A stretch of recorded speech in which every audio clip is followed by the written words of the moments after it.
Hi guys, welcome back to my channel. Thank you so much for clicking on another video.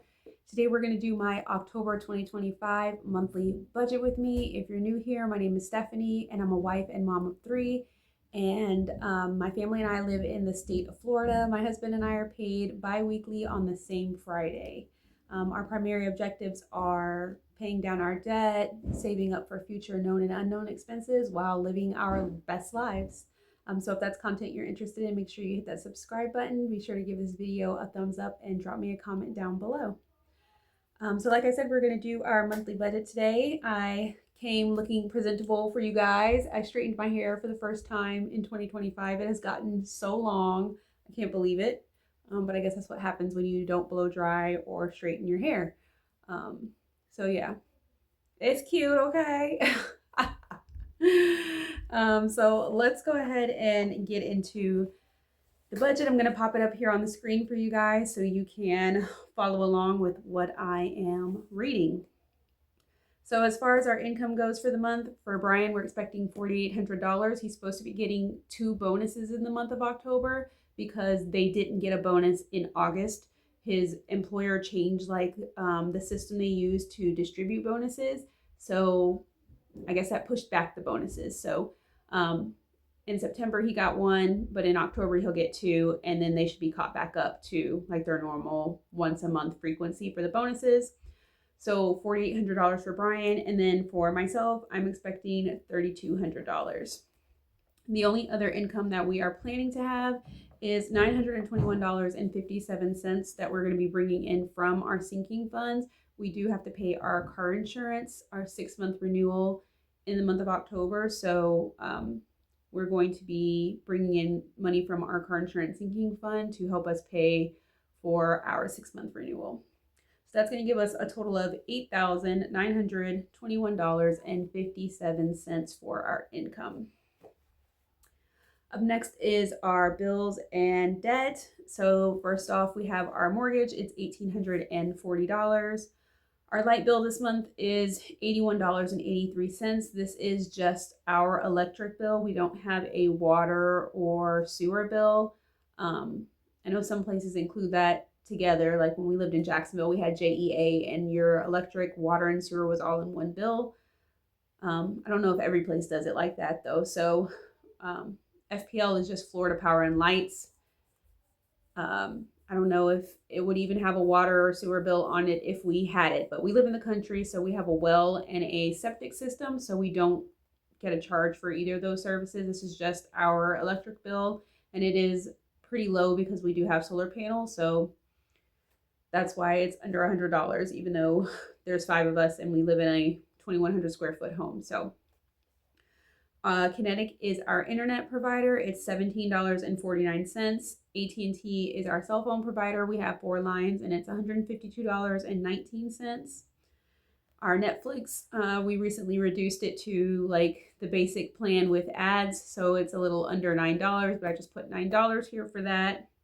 Tithe/giving, we always give $50 a month. Our solar panel bill is $225.19. We do have a medical bill that we're going to start paying on in October, and that's $100 a month. Our ViStar credit card, we're going to be paying $200 this month. Our Navy Federal credit card, we're going to be paying $500. Our life insurance policies outside of work, we have 2 term policies that I think they were 15-year term policies. They are $72.33 for the 2 of them. We have a student loan for myself. It's $138. Then Brian's truck payment is $724.56, and then my van payment is $696.30.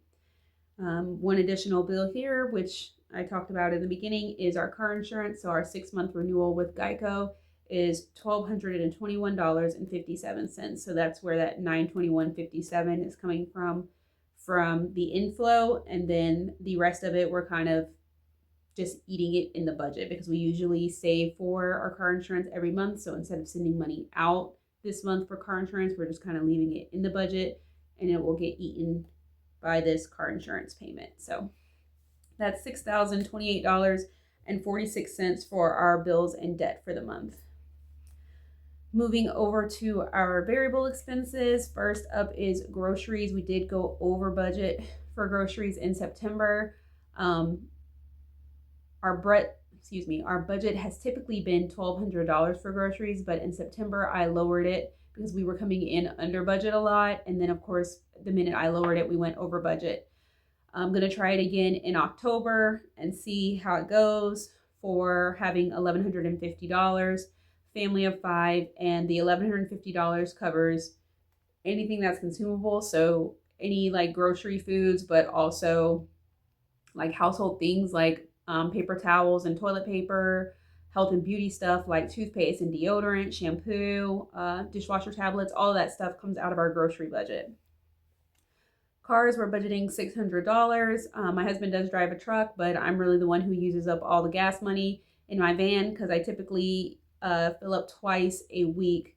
I commute 132 miles round trip to my current employer, so I have been doing some things to mitigate my travel to help me reduce my hours on the road and reduce our gas budget. So it's going pretty well. I did budget $600 this month though, because we're going on vacation. So we will be using gas to like go down to Winter Haven and come back. So gave us a little bit more money there so we can just use the gas money that's in the actual budget as opposed to like using the money we have set aside for our vacation.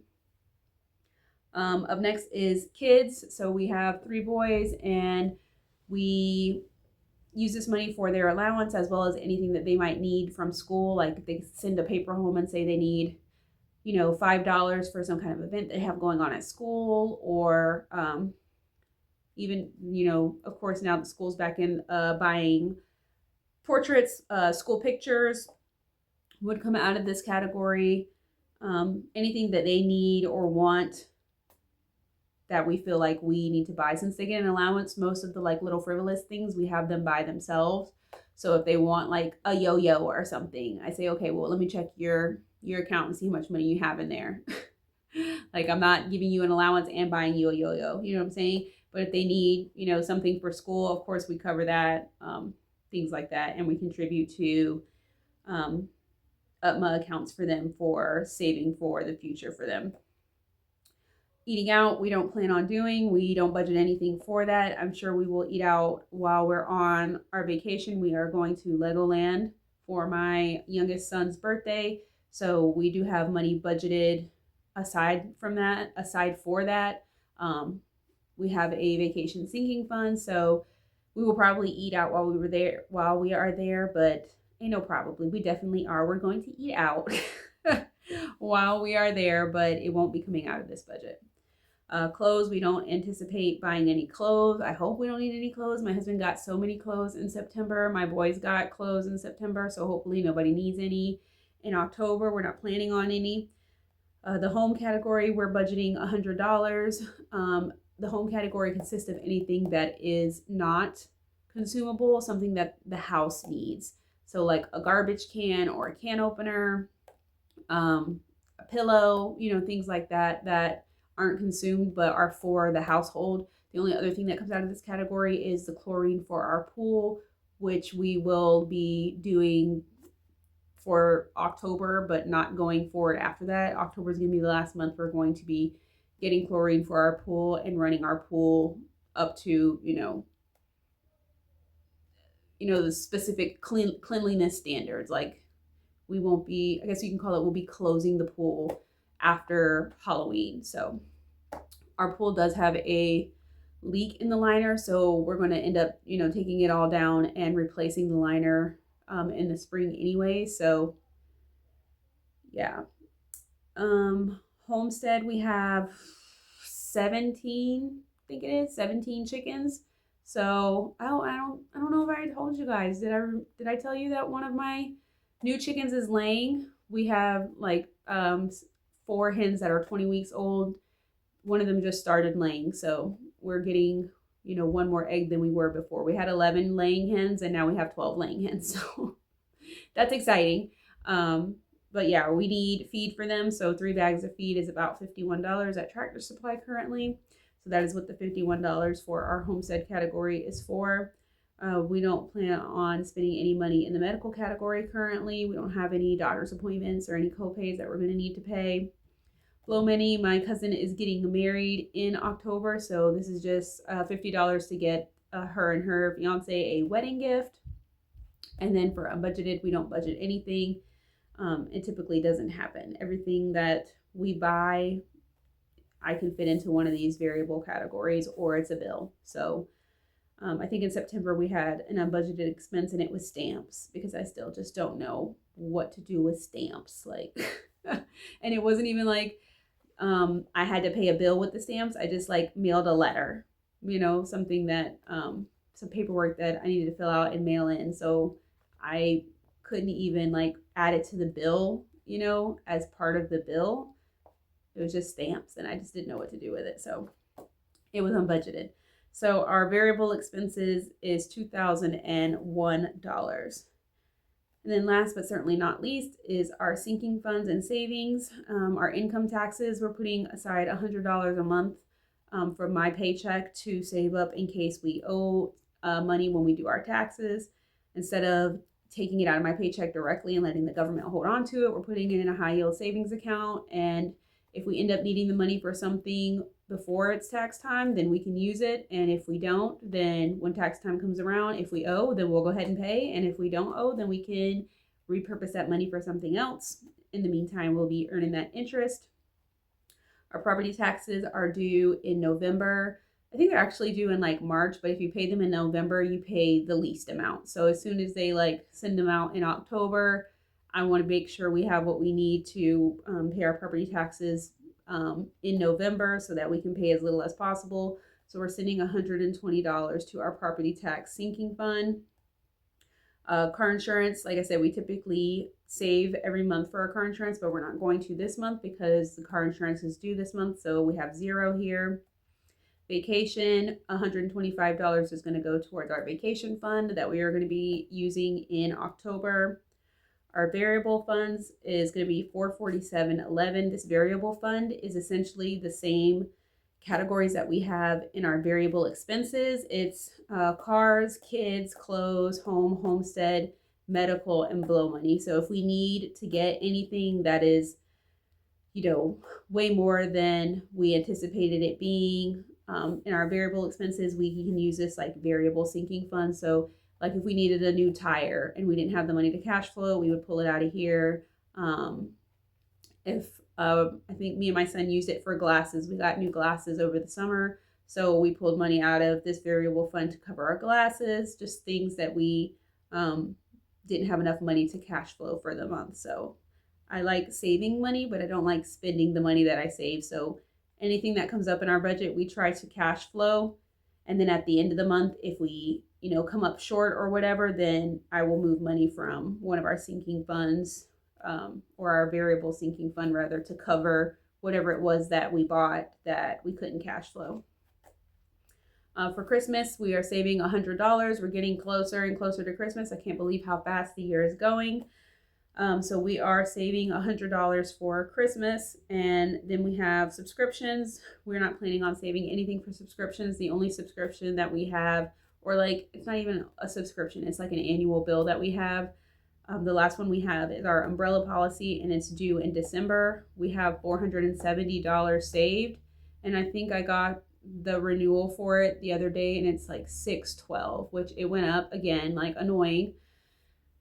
Like, I'm not gonna vent about it. Okay, it's $612, so we'll just use $470 from our subscription sinking fund, and then the rest I already had like $200 in our budget in December to pay whatever we didn't have saved for it in our sinking funds envelope. So that's what we'll do. So we're not gonna save any money for subscriptions this month.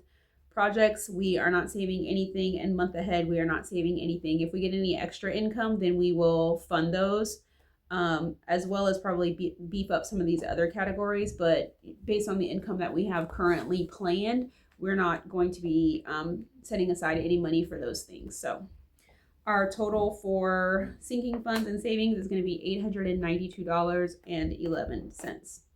So that is going to give us a zero-based budget. Every dollar has a name. Every dollar has a job to do. So I hope you guys found value in this video. Let me know how your month of October is looking. Do you have enough money to do all the things that you need to do? Have you guys been saving up for Christmas? Are you on track with your goals for Christmas? We're not going into debt for Christmas. So no matter what you got, don't go over budget and stay out of Hobby Lobby. Okay? I'm talking to myself. I hope you guys have a great day. Have a great week. And I will see you guys in my next one. Bye.